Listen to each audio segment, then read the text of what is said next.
Hello everyone, আগের ভিডিওতে তোমাদের সাথে শেয়ার করলাম যে সরস্বতী পুজোর দিন সকালবেলা কি করেছিলাম। তো এবার শেয়ার করব যে সরস্বতী পুজোর দিন সন্ধ্যাবেলা আমরা কি করেছিলাম।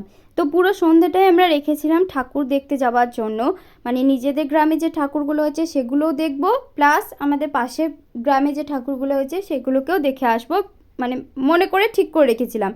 তো তারপর ঠাকুর দেখতে আমরা বেরিয়ে পড়ি। আগেরটা ছিল ফার্স্ট ঠাকুর, তারপর এটা হচ্ছে সেকেন্ড ঠাকুর, তারপর এইটা হচ্ছে থার্ড ঠাকুর। আর ঠাকুরগুলো একটা থেকে আরেকটা খুবই সুন্দর, মানে ঠাকুর মানেই তো সুন্দর, তাই না? আর এটা হচ্ছে 4 নম্বর ঠাকুর।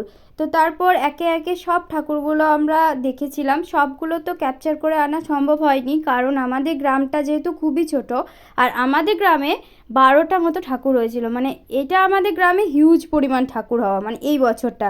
তারপর গিয়েছিলাম পাশের গ্রামে ঠাকুর দেখতে, এটা হচ্ছে পাশের গ্রামের ফার্স্ট ঠাকুর। আর এই ঠাকুরটা খুবই সুন্দর, মানে ডাকে সাজিয়েছিল, বেশ ইউনিক লাগছিল।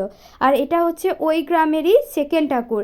এই ঠাকুরের প্যান্ডেলটা কি সুন্দর, তাই না? তার সাথে ঠাকুরটাও ভীষণ সুন্দর। আর আসার পথে এই যে এটা হচ্ছে জমিদার বাড়ির ঠাকুর। আর এটা হচ্ছে আমাদেরই গ্রামের অন্য পাড়ার ঠাকুর, মানে এক একটা পাড়াতে প্রায় 4টে করে ঠাকুর হয়েছিল। তো দেখা হচ্ছে নেক্সট ভিডিওতে, ততক্ষণের জন্য বাই।